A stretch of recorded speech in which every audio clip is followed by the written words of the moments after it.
오늘 레위기 15번째 시간으로 레위기 13장과 14장 두 장을 한꺼번에 보도록 하겠습니다. 그래서 내용이 많기 때문에 상당히 좀 요약해서 한번 해보도록 하겠습니다. 오늘 먼저 하나님의 말씀을 봉독을 하겠습니다.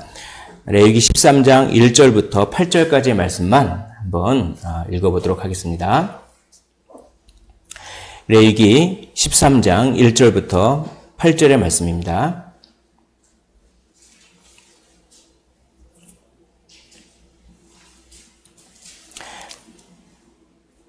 다 찾으신 줄 알고 한 절씩 교독하시고 마지막 절은 함께 읽도록 하겠습니다. 여호와께서 모세와 아론에게 말씀하여 이르시되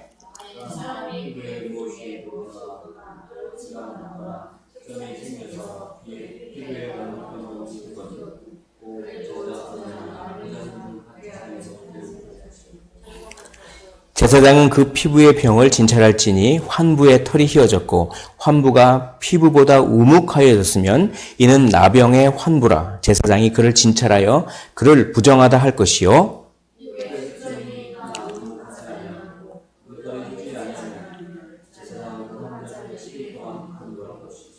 이래 만에 제사장이 그를 진찰할지니 그가 보기에 그 환부가 변하지 아니하고 병색이 피부에 퍼지지 아니하였으면 제사장이 그를 또 이래 동안을 가두어둘 것이며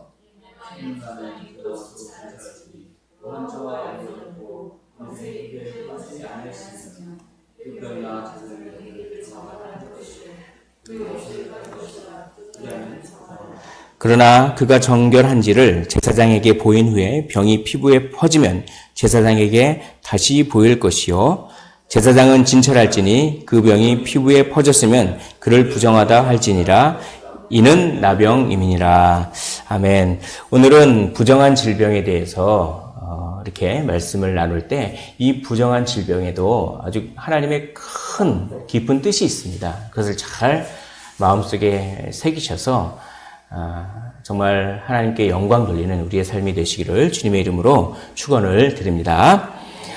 레위기 보면 거룩한 삶을 위한 하나님과 동행하는 삶을 위해서 제사법에 대해서 제사장에 대해서 부정한 것이 무엇인지 구별하는 것들 그런 것들에 대한 처리에 대해서 성결을 실천하는 실천법에 대해서 쭉 나오고 특별히 11장부터 16장 중에 부정한 짐승에 대해서 또 출산의 부정까지 이렇게 저희가 다뤘습니다. 그래서 오늘 다룰 것은 부정한 질병 그리고 그것을 어떻게 이렇게 깨끗하게 됐을 때 정결 의식을 하는가 이렇게 이런 내용을 다루도록 하겠습니다.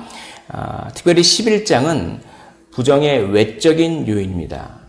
부정한 짐승과 접촉하거나 어떤 외적인 요인을 다루고 있고 12장, 13장, 14장, 15장은 부정의 어떤 내적인 원인입니다. 내적인. 그래서 이것을 지난번에도 한번 말씀을 드렸습니다. 이 내적인 원인은 사람의 환경이 아니라 사람의 체질에 기인합니다. 사람이 짐승과의 접촉을 통해서만이 아니라 자신의 신체적 기능을 통해서도 부정하게 될 수 있습니다. 죄는 단순히 환경의 문제가 아니라 개인의 잘못의 문제다라고 이렇게 이야기를 합니다. 우리에게 끊어버려야 할 습관과 기질은 무엇입니까? 라고 지난주에도 동일하게 지난번에도 물었습니다. 이 주제가 오늘도 거의 동일합니다. 약간 다르지만 이것은 특별히 만성화된 질병, 만성화되어서 이게 질병인지 본인도 모를 정도의 그 만성화된 질병에 오늘 본문을 영적으로 적용시킬 수 있습니다. 한번 그 내용을 살펴보겠습니다. 레위기 13장은 부정한 질병, 특별히 악성 피부병에 관한 내용을 쭉 다루고 있습니다. 그래서 그것은 서론이 있고 진찰하고 이렇게 쭉 나와 있는데 한마디로 진찰하는 것입니다. 뭔가 뾰록지 같은 게 났는데 이게 진짜 악성 피부병인지 아닌지 막 진찰하는 내용, 아니면 종기가 났는데 그게 악성 피부병인지 아닌지 막 진찰하는 내용이 엄청나게 길게 많은 그 경우의 수를 가지고 쭉 진찰하고 그것이 악성 피부병일 때는 어떻게 그것을 처리하느냐. 그런 거에 대해서 13장이 쭉 다루고 있습니다. 그럼 14장은 뭐냐면 그런 악성 피부병을 걸린 사람이 다 병이 났을 때는 어떻게 하느냐. 났을 때는 어떻게 정결의식을 하고 그런 것들을 쭉 얘기하고 또 피부병이 사람뿐만 아니라 집에도 생길 수 있습니다. 집에도 생긴 집 그 벽 같은데 곰팡이가 쓸거나 그럴 때 어떻게 해야 되는지 그런 것들을 쭉 다루고 있는 그 내용입니다. 그래서 이걸 읽으면은 어떻게 보면 상당히 지루할 수가 있습니다. 뭐 그 표면이 어떻게 되고 어떻게 되면 이것은 부정한 것이요, 이것이 뭐 어떻게 되면 그런 얘기가 계속 나옵니다.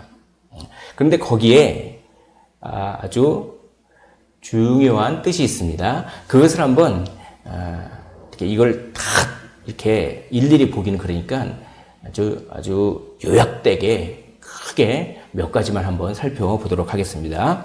먼저 심한 피부병이라고 하는 것이 담겨 있는 속뜻, 심한 피부병이라고 하는 것에는 어떠한 영적으로 어떠한 뜻이 깊은 뜻이 담겨 있는가, 그걸 한번 다뤄보도록 하겠습니다. 짜라아트라고 합니다. 히브리어로 짜라아트. 이거를 우리 성경에는 나병 혹은 문둥병으로 번역했습니다. 그러나 그것은 우리가 아는 뭐 살이 썩어져 들어가고 그런 문둥병이 아닙니다. 이거는 그런 병이 아니라 일종의 피부병, 이렇게 뾰루지가 작게 난 것부터 시작해서 모든 그 피부병을 다 짜라아트 이렇게 생각하면 될 것 같습니다. 그걸 우리 성경에는 이걸 나병이라고 이거를 번역해서 마치 이게 한센시병 이렇게 오해할 수가 있는데 그게 아니라 이게 뭡니까? 피부병이다 이렇게 생각하시면 됩니다. 근데 왜 하필이면 피부병입니까? 뭐 이런 병도 있고 저런 병도 있고 많은 질병이 있는데 왜 하필이면 피부병에 대해서 이렇게 자세히 다룹니까? 왜냐하면 이 피부병이 상징하고 있기 때문이다. 죄가 무엇인지를 이 피부병이 상징하고 있습니다. 그리고 그 죄의 결과가 어떠한 것인지를 피부병이 상징을 하고 있습니다. 왜냐하면 뭐 민수기부터 열왕기하, 역대하 이런 데 보면 구약의 많은 사례를 보면 이 백성들이 신성모독적인 행위를 하면 심한 피부병을 앓는 경우가 많았습니다. 그래서 내가 심한 피부병을 앓고 있다. 그럼 뭔가 내 행위를 막 돌아보게 되는 거죠. 구약의 백성들은 그게 너무나 자연스러웠습니다. 네. 그래서 이 심한 피부병이 들 때 이것은 뭔가 이 죄를 대표하는 어떤 것으로 다루고 있습니다. 여기서 한번 죄가 무엇인지에 대해서 잠깐 언급을 하고 싶습니다. 죄는 어떤 도덕법을 어긴 것이 아닙니다. 죄는 철저하게 성경이 말하는 죄는 전부 하나님과의 관계와 관련이 있습니다. 그러니까 죄는 뭡니까? 하나님을 대적하려는 마음입니다. 대적하는 자라고 하는 뜻이 있습니다. 대적하는 자라고 하는 히브리어가 있습니다. 그게 무엇인지 아십니까? 대적하는 자라고 하는 뜻을 가진 히브리어. 그게 사탄입니다. 사탄이라고 하는 히브리어는 대적하는 자. 그래서 보십시오. 우리가 뭔가 죄를 지으면 그 죄를 지을 때 아주 그 깊은 의식 속에는 이런 의식이 있습니다. 하나님과 싸우려고 하는 마음, 하나님께 대항하려고 하는 마음이 우리가 아주 하찮은 죄를 짓더라도 그 깊은 우리의 깊은 의식 속에는 전부 이 죄는 하나님과 대항하려고 하는 그런 마음이 있는 것입니다. 그 중에 특별히 이런 경우가 있습니다. 어떤 사람들은 너무 정말 법 없이도 살 수 있는 사람들이 있습니다. 예수 안 믿는데 법 없이도 사는 사람 많지 않습니까? 도덕적으로 너무나 탁월합니다. 그래서 그 사람들은 나는 이미 참 괜찮은 사람이야 라고 생각합니다. 스스로를. 그래서 나는 하나님께 영광, 하나님이란 존재가 나에게는 별로 필요 없어. 내 스스로 잘 살고 있어. 그리스도의 필요성을 못 느껴. 이런 사람들은 뭐냐면 도덕적인 삶을 살지만 그것은 그 깊은 내면에는 하나님을 대적하는 그런 사람입니다. 그래서 어찌 보면 가장 불쌍한 사람입니다. 도덕적으로 정말 탁월할 정도로 도덕적으로 아주 그렇게 살지만 결국은 하나님을 대적하는 사람이기 때문에 가장 불쌍한 사람입니다. 라고 마틴 로이드 존슨은 설교했습니다. 죄는 하나님을 대적하는 것입니다. 즉 신성 모독적인 행동을 할 때 이 심한 피부병이 구약에 많이 왔는데 바로 이 심한 피부병 하면 뭔가 하나님을 거스르는 뭔가를 했구나라고 하는 그것이 상징하는 것입니다. 그래서 이 심한 피부병을 대표로 해서 이거를 설명을 하는 것입니다. 자, 악성 피부병인지 아니면 악성 피부병이 아닌지, 즉 그냥 완전히 부정한 사람인지 아니면 조금 이렇게 피부병이 있지만 금방 날 거기 때문에 이렇게 뭐 진영 밖으로 내쫓을 필요까지는 없는 그런 사람인지 이런 것들을 판단하는 기준이 있습니다. 이게 어떻게 보면 오늘 이 모든 읽은 본문 말씀의 가장 중요한 것 중에 하나가 이겁니다. 자, 어떤 건 악성 피부병이고 어떤 건 악성 피부병이 아닌지 기준이 딱 두 가지가 있습니다. 그것은 깊이입니다. 깊이예요.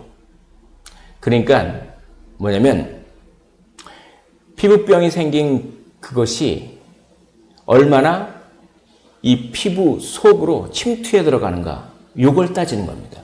이 피부병이 생긴 뾰루지라든지 반점 이런 것들이 단지 피부 겉에만 있는 것인지 아니면 피부 속까지 이게 침투해 간 건지 이 깊이 요게 중요한 판단 기준입니다. 또 하나는 탈색. 피부병 때문에 이 피부 때문에 어떤 털이 하얗게 되거나 뭐 그런 것 그렇게 탈색. 그래서 레위기 13장 3절에 그 기준을 이렇게 얘기합니다. 만일 털이 휘어지고 환부가 피부보다 더 우묵하여졌으면 이게 뭐냐면 그러니까 이 환부가 피부보다 우묵했다는 건 쏙 들어갔다는 겁니다. 그러니까 이 피부 질환이 있는데 그 피부병이 피부 속으로 침투해 들어갔을 때 그때는 악성 피부병이고 부정하다. 이게 너무 중요한 겁니다. 이거는 영적으로 어떤 뜻이냐면 그냥 우리가 죄된 생각이 하루에도 수백 번씩 떠오릅니다. 사람은. 그래서 새가 머리 위에 이렇게 지나가는 건 어쩔 수 없지만 머리 위에 둥지를 틀게 하지 마라. 이런 루터가 그런 얘기도 하지 않았습니까? 우리 인간은 마음속에 이렇게 죄된 생각이 많이 지나가지만 특별히 그렇게 어떤 생각이 마음속에 침투해 들어갔을 때 그때는 이제 죄입니다. 이게 그때야말로 마음속에 침투한 죄 요것이 그 깊이가 의미하는 상징하는 바입니다. 또 하나는 뭐냐면 탈색은 뭡니까? 탈색은 색을 변질시킵니다. 그러니까 어떤 죄가 있는데 그 죄 때문에 자기의 어떤 인격이 막 변질돼 버렸습니다. 원래 그리스도인은 이렇게 이런 인격 저런 인격 성령의 열매를 맺어야 되지 않습니까? 그리스도인은 사랑이 있어야 되고 기쁨이 있어야 되고 화평이 있어야 되고 온유해야 되고 오래 참아야 되고 그렇지 않습니까? 충성하고 절제하고 그런데 뭔가 어떤 죄 때문에 그런 그리스도인의 성격이 변질돼 버리게 하는 어떠한 마음속에 어떠한 것 색깔을 바꿔버리는 것. 그리스도인 색깔이 나와야 합니다. 그리스도인다운 인격이 나와야 합니다. 그런데 색깔을 바꿔버립니다. 변질시키는 죄. 마음속에 침투한 죄, 변질시키는 죄. 이것이 아주 중요한 깊은 영적인 뜻이 있습니다. 이것은 다른 말로 하면 일상화된 죄를 의미합니다. 일상화돼서 이게 죄인지도 아닌지도 모르고 무감각해진 죄를 이렇게 표현할 수도 있는 것입니다. 이것은 은밀히 감추어져 있습니다. 본인이 이게 죄인지도 잘 모를 정도로 은밀히 감추어지는 것이 있을 수 있습니다. 그러니까 이 은밀한 죄를 뜻하는 것입니다. 그런데 은밀히 감추어졌는데 본인은 스스로는 나는 하나님을 가장 사랑한다고 하면서 하나님보다 더 좋아하는 것이 은밀하게 감춰져 있는 상태, 그것이 이 악성 피부병의 판단 기준과 영적으로 이게 해당된다고 할 수 있습니다. 깊이 침투에 들어가서 그 인격을 뒤틀리게 만드는, 그게 은밀하게 침투되어 있어서. 근데 이거는 이런 마음으로부터 시작합니다. 이 정도쯤은 괜찮겠지. 이 정도쯤은 괜찮겠지. 이런 것들이 쌓이면 이것이 침투에 들어가기 시작합니다. 그래서 사탄은 이 정도쯤은 괜찮겠지. 이 정도쯤은 괜찮겠지. 이런 것들을 많이 이용을 합니다. 바로 중독이라고 할 수가 있습니다. 현대인들은 전부 어떻게 보면 이 중독과 너무나 친합니다. 핸드폰을 다 보고 있고, 그리고 뭔가 컴퓨터에 앉아서 계속 화면을 쳐다보고 있으며, 그 밖에 알코올이라든지 도박이라든지 여러 가지 형태의 중독들이 많이 현대인들은 있습니다. 그것뿐만이 아니라 홈쇼핑 중독, 그것뿐만 아니라 뭔가 그걸 하지 않으면 마음이 불안해서 뭔가를 자꾸 찾으려고 하는 여행 중독, 이런 것도 있죠. 사실 너무 스트레스가 많습니다, 현대인들이. 그러니까 그걸 완화시키기 위해서 뭔가를 몰두하고, 이 정도쯤 되겠지. 요 정도만 하자. 요 정도만 하자. 그것이 시작돼서 뭔가 이 세상에 취해버리는 그런 형태가 아주 많습니다. 비단 우리가 알려진 이 중독뿐만 아니라 성경은 이렇게 얘기합니다. 세상에 취하지 말라고 얘기합니다. 술 취하지 말라. 이는 방탕한 것이니 오직 성령의 충만함을 받으라 라고 이야기합니다. 단지 술을 얘기하는 것이 아니라 세상의 문화를 얘기합니다. 세상의 문화 속에 자기도 모르게 무의식적으로 그 문화에 동화가 돼가지고 그것이 영적으로 딱 분별하면 분명히 죄인인데 이건 문화야 라고 하면서 깊숙이 침투에 들어온 그 죄악들이 아주 많습니다. 은밀한 죄. 또한 이런 것들뿐만 아니라 본인은 알지만 아무한테도 말할 수 없는 그런 은밀한 죄, 어떠한 형태의 은밀한 죄가 있다면 그것은 뭡니까? 침투에 들어온 것입니다. 악성 피부병, 악성 종양, 암세포, 이런 것들입니다. 그것이 바로 악성 피부병이 가지고 있는 영적인 어떤 의미라고 이렇게 저는 생각합니다. 자, 이렇게 악성 피부병이 걸려서 제사장으로부터 당신은 부정한 자입니다 라고 판단을 받은 사람은 어떻게 처리가 되는지 그것을 말씀을 드리겠습니다. 자, 이렇게 합니다. 옷을 찢습니다. 그리고 머리를 다 풉니다. 그리고 윗입술을 가립니다. 개역개정에는 우리가 가지고 있는 성경에는 윗입술이라고 번역되어 있지만 사실은 콧수염 요 정도 됩니다. 그러니까 옷을 찢고 머리를 풀고 요 윗입술, 콧수염 이쪽을 이걸 딱 가리고 그래야 됩니다. 이건 뭐냐면 슬픔의 표시입니다. 특별히 어떤 슬픔의 표시냐면 죽은 자에 대한 슬픔을 이 고대에 이렇게 표현했습니다. 죽은 자에 대한 슬픔을 옷을 찢고 머리를 풀고 이 윗입술, 콧수염을 가리고 죽은 자에 대한 슬픔. 이건 뭐냐면 자기 자신은 죽었다. 자기 자신은 죽었다. 이런 뜻입니다. 자기 자신은 이제 죽은 자로 간주하는 것입니다. 그리고 두 번째, 나는 부정합니다. 나는 부정합니다. 나한테 가까이 오지 마십시오. 이렇게 막 외치는 겁니다. 왜냐하면 다른 사람들이 접촉을 하면은 부정해질까봐 나는 부정합니다. 나는 부정합니다. 그러니까 나한테 가까이 오지 마십시오. 이렇게 외치면서 진영 바깥에서 홀로 살아야 합니다. 이스라엘 공동체 안에 못 들어가고 가족과도 못 만나고 병이 날 때까지 그냥 혼자 진영 밖에서 살아야 하는 것입니다. 언약 공동체에서 떨어져 나가는 것이죠. 언약 공동체에 하나님은 무엇을 주셨습니까? 너는 내 백성이요 나는 내 하나님이다 라고 하면서 너희는 내 자녀다 라고 하면서 복을 주십니다. 언약 공동체에는 복을 주시는데 언약 공동체에서 떨어져 나갔다. 그건 뭡니까? 복을 박탈당한 것입니다. 복을 박탈당한 나는 죽은 자입니다. 죽은 자입니다. 저한테 가까이 오지 마십시오 라고 하면서 홀로 떨어져서 언약 공동체에서 떨어져서 복을 다 박탈당하는 그런 존재가 되고 맙니다. 이것은 에덴 동산에서 추방된 그 아담과 하와를 연상시킵니다.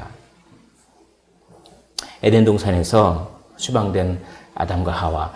에덴 동산에서 생명나무가 있고 그 많은 하나님의 충만한 은혜와 이 복이 있는데 그걸 갖다가 이제 하나님과의 관계가 단절되면서 그 복을 누리지 못하는 그 인간의 그 결핍된 그런 어떤 실존, 이것을 잃어버린 자라고 표현합니다. 잃어버린 자. 세상에 뺏겨버렸습니다. 저 천국 백성이 되어야 될 사람인데 세상에 뺏겨버리고 세상에 취해버렸습니다. 그래서 잃어버린 자가 됐습니다. 여기서 중요한 것이 하나가 있는데 제사장은 이것이 정결한 것인지 이것이 부정한 것인지 이 피부병이 악성 피부병이기 때문에 정결하지 않고 이 사람을 이렇게 진영 밖으로 내보내야 될 것인지 그렇게 판단을 할 수 있지만 제사장이 병을 고칠 수는 없습니다. 병을 고치지도 못하고 병을 고치지 않죠. 병 고치는 것은 오로지 은혜, 그러니까 오직 은혜만을 기다리는 그런 겁니다. 그러니까 진영 밖에 나가서 병이 날 때까지 그냥 기다릴 수밖에 없습니다. 오로지 은혜만 기다리는 것입니다. 근데 만약에 병이 안 고쳐지면 어떻게 됩니까? 피부병이 안 고쳐지면 평생을 가족과 떨어져서 있다가 죽을 수도 있습니다. 그런데 우리 예수님은 대제사장이시면서 그분은 병을 고치시는 분입니다. 잃어버린 자를 직접 찾아오십니다. 진영 밖으로 밀려나 있던, 에덴 동산에서 쫓겨났던, 언약 공동체 밖에 있던 홀로 고독하고 외롭고 나는 죽은 존재야, 나는 부정하다. 마음에 엄청난 상처를 가지고 홀로 있는 그 잃어버린 자에게 예수님은 직접 찾아오셔서 고치시는 그런 분입니다. 그것이 구약의 제사장과는 차원이 다른 진정한 대제사장. 그래서 히브리서 기자는 우리에게 있는 대제사장은 우리의 연약함을 동정하지 못하실 리가 아니요. 우리의 연약함을 외면하는 분이 아닌 줄 믿습니다. 우리의 연약함을 외면하지 아니하시고 잃어버린 자를 찾아서 거기서 오셔서 고치시는 그런 예수님. 그래서 예수님은 잃어버림 바 된 것 같은 존재들, 죄인 취급받던 세리들, 그 다음에 그냥 그렇게 하층민같이 여겨졌던 그런 사람들의 친구가 되셨습니다. 그런 사람들의 친구가 되시고, 그런 사람들에게 복음을 전하시고, 막 이렇게 저주 받았다고 생각하는 그런 나병 환자들을 가서 고치시고, 그렇게 잃어버린 자를 찾아오셔서 고치시는 그 예수님입니다. 그들이 진영 밖으로 이렇게 탁 쫓겨나 있다가 갑자기 났습니다. 났어요. 몇 년을 기다렸는데 안 낳고 있다가 어떻게 났습니다. 그럼 얼마나 기쁠까요? 다시 나는 가족품으로 돌아갈 수 있다. 나는 다시 언약의 공동체 안으로 들어가서 하나님과의 그 관계가 회복되고 하나님과의 그 복을 누릴 수 있다. 이게 얼마나 기쁘겠습니까? 어느 날 아침에 눈을 딱 떴는데 갑자기 이 피부병이 점점 사라지는 것 같아서 이거 웬일이지? 몇 년을 기다렸는데 안 그랬는데 오늘 왜 그러지? 한 번 더 기다려보자. 그러니까 계속 이게 아무는 것 같은 느낌이 듭니다. 그러자 제사장을 막 부릅니다. 제사장을 진찰해달라고. 그래서 정결의식을 치르게 되는 것이죠. 정결의식은 두 파트로 이루어집니다. 진영 밖에서 어떤 정결의식을 하고 또 진영 안으로 들어와서 또 정결의식을 또 합니다. 그래서 14장 2절부터 9절까지는 진영 밖에서 어떤 정결의식이 행해졌는가 여기 있습니다. 그건 맨 처음에 진찰을 받습니다. 제사장님 갑자기 이 병이 나는 것 같습니다. 이게 진짜 낫는지 한번 진찰해 주십시오. 라고 이렇게 얘기합니다. 그러면 제사장은 어떻게 합니까? 진영 밖으로 나갑니다. 이 제사장이. 진영 밖으로 나가서 이렇게 진찰을 하고, 진짜 낫습니다. 그러면 정결의식을 치릅니다. 정결한 새 2마리를 가지고 정결의식을 치릅니다. 한 마리 새를 죽입니다. 죽이는데 어떻게 죽이냐면 흐르는 물가에서 죽여서 그 피가 흐르는 물하고 같이 혼합되도록 합니다. 그래서 흐르는 물과 피의 혼합물을 그거를 안 죽은 다른 새에게 바릅니다. 바르고 그 새를 날려보냅니다. 그리고 그 물과 피가 혼합된 그것을 뿌립니다. 그 고침받은 자에게 뿌리는 것이죠. 그렇게 정결한 새 2마리를 가지고 정결의식을 합니다. 그렇게 한 다음에 털을 밀고 몸을 씻고 옷을 세탁하고 그래서 이제 진영 안으로 들어갑니다. 진영 안으로 들어간다고 해서 자기 집으로 곧바로 들어갈 수 없습니다. 일주일 동안은 자기 장막 밖에서 지냅니다. 일주일 동안. 그런 기간을 줍니다. 그런 다음에 제8일째, 이게 참 중요합니다. 제8일째 이제 성막들에서 제사를 드리는 것입니다. 먼저 속건제를 드리고 그런 다음에 속죄제를 드리고 그런 다음에 번제를 드리고 그런 다음에 소제를 드립니다. 먼저 속건제를 드리는 이유는 뭐냐면 원래 이 사람은 부정해지기 전에는 하나님의 소유였습니다. 하나님의 소유였기 때문에 하나님께 예배도 드리고 11조도 드리고 막 그렇게 해야 되는데 부정한 바람에 그런 것들을 못 드렸죠. 그러니까 어떻게 됩니까? 하나님에게 배상을 해야 되는 것이죠. 그동안 못 드렸던 예배를 배상을 해드리는 것입니다. 그런 개념이 있습니다. 그리고 속건제는 부지불식간에 자기가 혹시 지은 죄, 자기가 이걸 잘 모르겠는데 뭔가 자기도 모르는 사이에 다른 사람한테 손해를 끼친 게 있지 않은가라고 의심이 될 때도 드립니다. 그러니까 그런 차원에서 이 속건제를 드리면 어떻게 됩니까? 언약의 온전한 그 구성원 자격을 얻는 과정입니다. 이 속건제 드리는 것이. 이 속건제 드리는 것이 상당히 복잡합니다. 피를 바릅니다. 피를 어떻게 합니까? 어린 양을 죽여서 피를 오른쪽 귓부리에 바르고 또 오른쪽 엄지손가락에 바르고 또 오른쪽 엄지발가락에 바릅니다. 이것은 마치 제사장 위임식 할 때랑 비슷하죠? 그리고 그 피가 제단에 뿌려집니다. 그러면 뭐냐면 이것은 오른쪽 귓부리와 오른쪽 엄지손가락과 오른쪽 엄지발가락이라고 하는 것은 전체, 몸 전체를 상징한다고 봐도 되겠습니다. 전체가 어떻게 됩니까? 전체가 제단과 연결됐다 이런 뜻입니다. 다시 한번 말씀드립니다. 어린 양을 죽여서 속건제를 드리는데 그 순양을 죽여서 속건제를 드리는데 그 양을 오른쪽 뒷부리, 오른쪽 엄지 손가락, 오른쪽 엄지발가락에 바릅니다.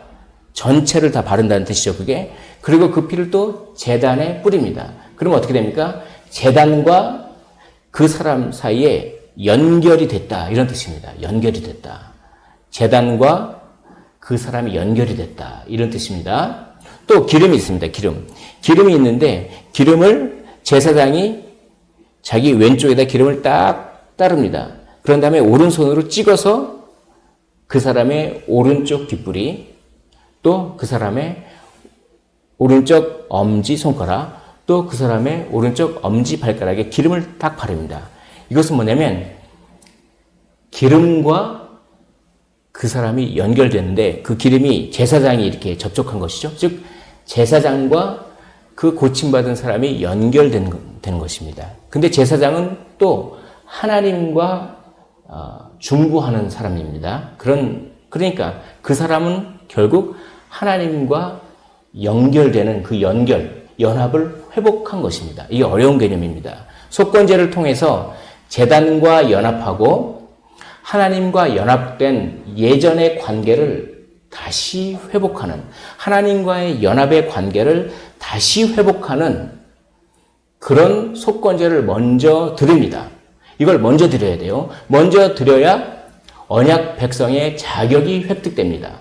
언약 백성의 자격이 회복돼야 언약 백성이 드리는 제사들, 속죄제요, 번제요, 소제요, 이것을 드릴 수가 있습니다. 언약 백성의 자격도 획득하지 않았는데 속죄제를 먼저 드릴 수는 없습니다. 그래서 속건제를 통해서 언약 백성의 자격을 먼저 얻는 것입니다.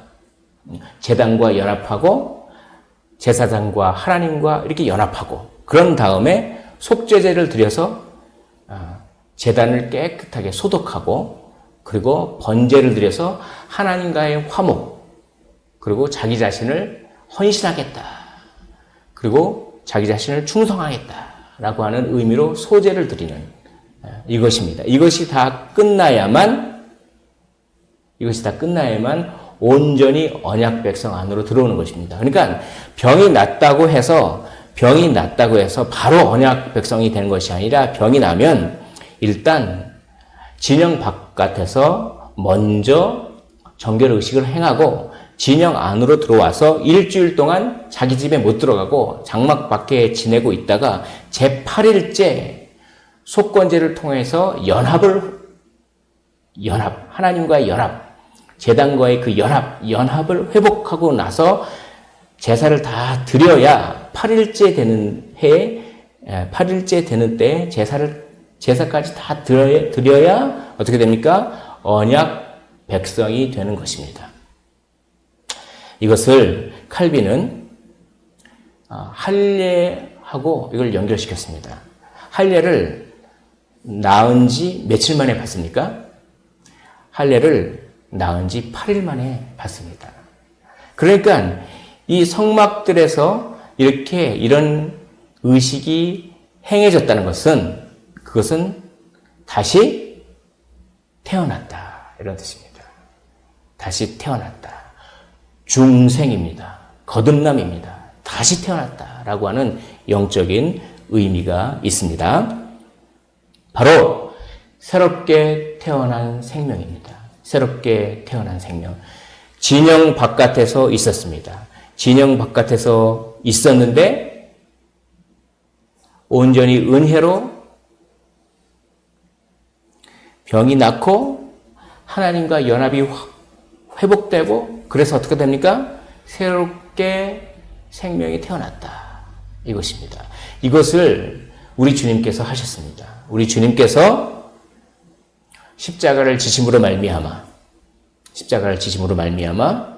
우리가 다시 새롭게 진영 바깥에서 잃어버렸던 존재였던 에덴 동산에서 쫓겨났던 그런 존재였던 우리가 예수 그리스도를 믿음으로 예수 그리스도와 연합을 회복함으로 말미암아. 그렇죠? 그래서 어떻게 됩니까? 다시 새롭게 태어났다라고 하는 이 의식에서는 예수 그리스도의 이 구원의 놀라운 은혜가 여기 다 예표가 되어 있는 것입니다. 고린도후서 5장 17절에는 그런즉 누구든지 그리스도 안에 있으면 새로운 피조물이라 이전 것은 지나갔으니 보라 새 것이 되었도다 라고 말씀하고 있는 것입니다. 이전 것은 예전에 그 악성 피부병에 걸려서 그래서 에덴 동산에서 쫓겨나서 그 언약 공동체에서 쫓겨나서 언약 공동체 밖에 있었던 그 예전 것은 다 지나갔으니 보라 새롭게 태어난 자 새 것이 되었도다 라고 바울은 이야기하고 있습니다. 은혜의 시대에는 외적 질병이 이제는 더 이상 문제가 되지 않습니다. 예수 그리스도는 그들을 고치러 찾아오셨습니다. 구원의 새 시대는 환자가 인간적 및 신적 사회에서 추방되어야 한다는 관념을 폐지시켰습니다. 즉 예수 그리스도의 그 사역으로 말미암아 새로운 시대가 열린 것입니다. 예수 그리스도로 말미암아 어떻게 됩니까? 새로운 생명을 얻게 되었습니다. 뿐만 아니라 예수 그리스도로 말미암아 새로운 시대가 열렸습니다. 그것이 바로 예수 그리스도의 십자가. 그것이 오늘 이 악성 피부병을 어떻게 진단하고 어떻게 그것을 처리하고 어떻게 정결 예식을 드리는지 거기에 예수 그리스도의 십자가, 새로운 생명을 주시고 새로운 시대를 여신 예수 그리스도의 그 십자가가 여기 잘 예표되어 있고 잘 녹아 있습니다. 그러므로 우리는 어떻게 살아야 합니까? 예수 그리스도를 다시 십자가에 못 박는 일이 없어야 합니다. 어떻게 해요? 이 시간 한번 생각해 보십시오. 우리 마음 가운데 은밀하게 침투해 들어간 그런 죄가 있습니까?